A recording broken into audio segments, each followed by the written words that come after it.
All right, this is the review video for Geometry Unit 5. I'm going to be going over the second review because there's a few people who needed to retest. So this is a second review that I'll print out and have for everyone so you can follow along. I'm going to talk through each of the topics, and this should be more than enough to get you ready for the test. So first of all, we have finding the median and the altitude of triangles. So for the median, the first thing you need to do is you need to find the midpoint of the bottom side, so the base. So if this is the top vertex, then we're looking for the midpoint of this side here. So you're going to take your ruler, you're going to measure it. I'm not going to show all the details there. You know how to measure with a ruler. You just line up the 0 here, and then you find out where the measurement goes to. So for instance, wherever I find whatever value I find for this, I'm dividing that number by 2, and then I'm marking the new distance for that halfway point between the corners, halfway across, and then all I'm doing is connecting that point with the point up here, like that. So that what you see there would be the median for that. Over here, similar. I'm finding the midpoint of this side and connecting it to the vertex up here. So I'm going to come over here, I'm going to measure this, I'm going to find that midpoint, divide that whatever I get by 2. So for instance, like if I were to measure this and get 6.2 centimeters, then I would divide it by 2 and I get 3.1 centimeters as my midway point. Yours will be different because you're on paper, mine's on the screen, so it's like a different distance. But the idea here is you measure the side, you divide it by 2 and get the new distance, and that's the distance that you're marking, and then you're simply connecting the dots between that point and the vertex at the top. And those are your answers should look like there. For altitude, it's even easier. For altitude, you're just making it so that there's a right angle. The whole idea here is that there's going to be a right angle between the vertex and the side at the bottom. So you need to essentially mark directly down from the vertex onto the bottom edge of the triangle. So I can do that like this, more or less. That was a little rough, but you get the idea. I'm going straight down. Let me erase that actually. You all have a ruler. I can't really use a ruler on my screen, but you get the idea. I'm going to go straight down, and I'm going to mark with a right angle. For the white one in the middle, because going straight down doesn't get me to the other side, I need to sort of do an imaginary extension of that line out this way and still make that line go straight down, intersecting that extension. And then for the third triangle, this is where that line right there is the altitude. So we're actually talking about the side of that triangle right there that you see in red. So those are your answers for that first group. Looking at the bottom of this page, for whether or not triangles can be made by 3 given lengths, the rule is that you must add the 2 smaller numbers, and if the answer you get is more than the third number, then it's yes.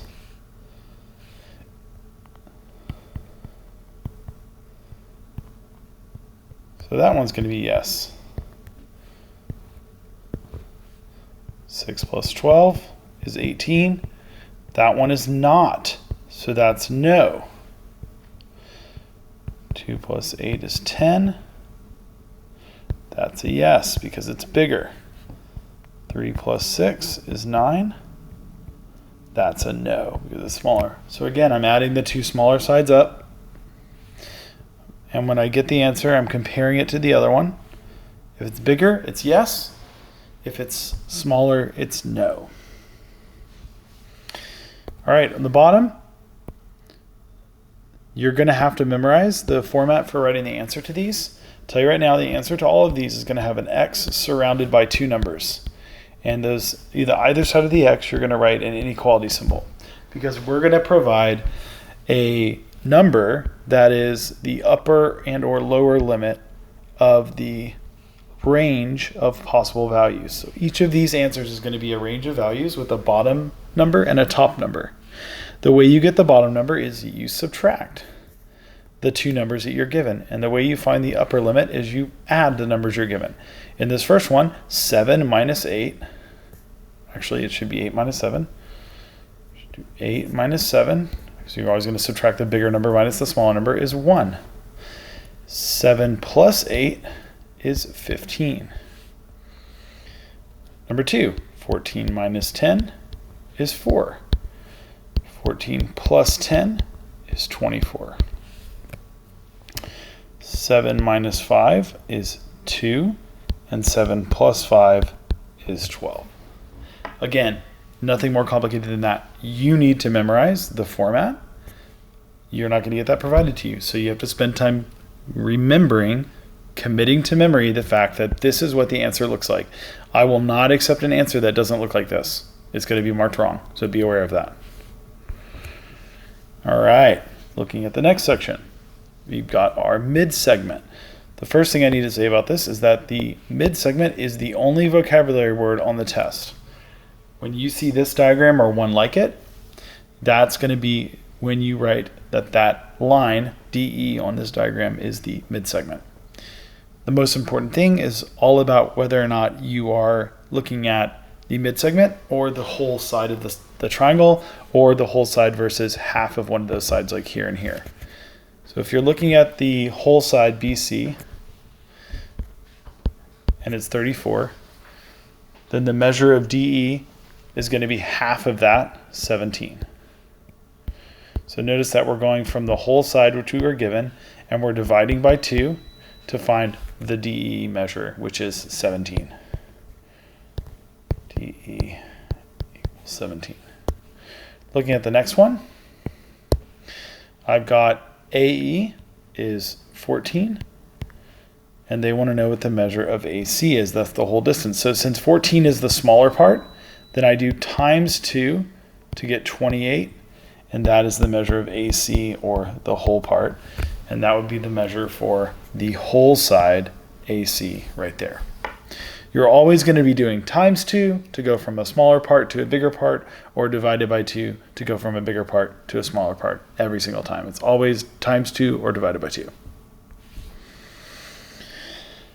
All right, looking at the section on the hinge theorem, all that you need to know is if you look at these two numbers, whichever one is bigger is across from the bigger of the two sides. So since 32 is bigger than 25, then we know that EF is the larger of those two. Same thing on the other one. Because this side is 10 and this side is 8, it tells me that the angles across from those also are in the same ranking.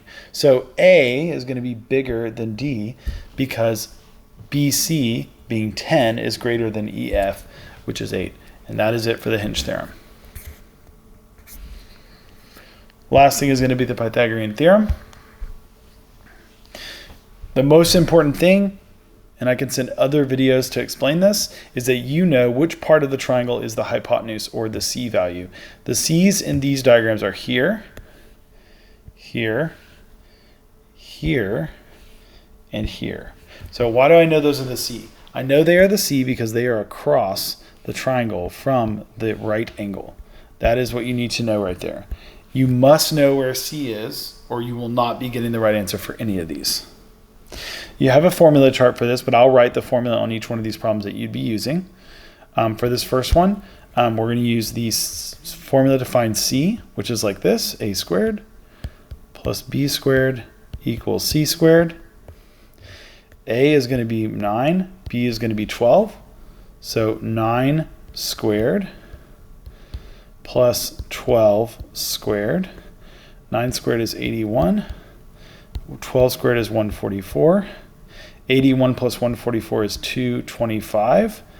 And so that is equal to c squared.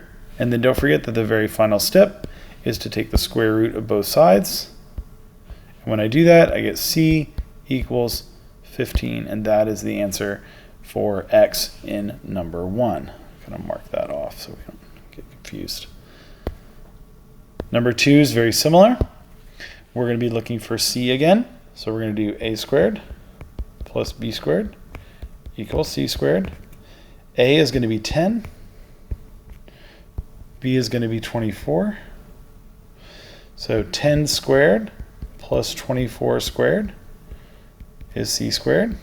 10 squared is 100. 24 squared is 576. Together they make 676. That is equal to c squared. Get rid of my b real quick. And then I just need to see that I'm going to take the square root of both sides. Notice that we're always doing that at the very end.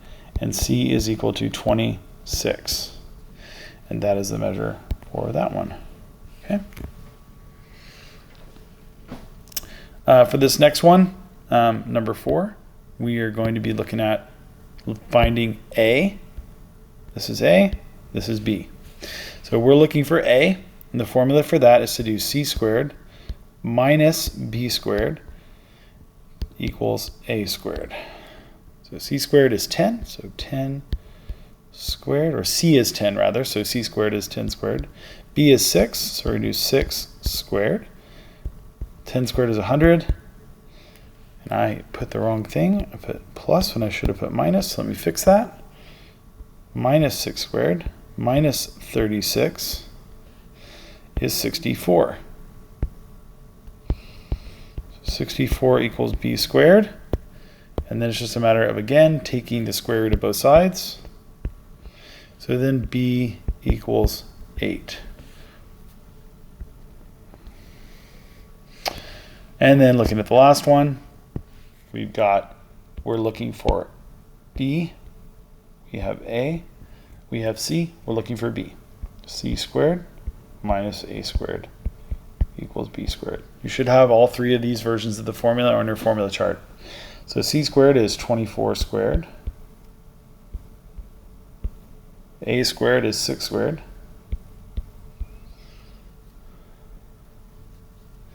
So we're going to have 24 squared is 576 minus 36 would be 540.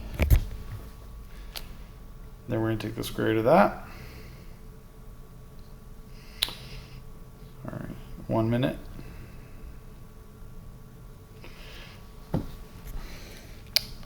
So because we're trying to find the actual value for b, we're going to take the square root of both of those, and the square root of 540 is equal to 23.2 or thereabouts. But I want to make a note, all of the answers on the test are going to be whole numbers like you see here, here, and here. And that is the end of that part.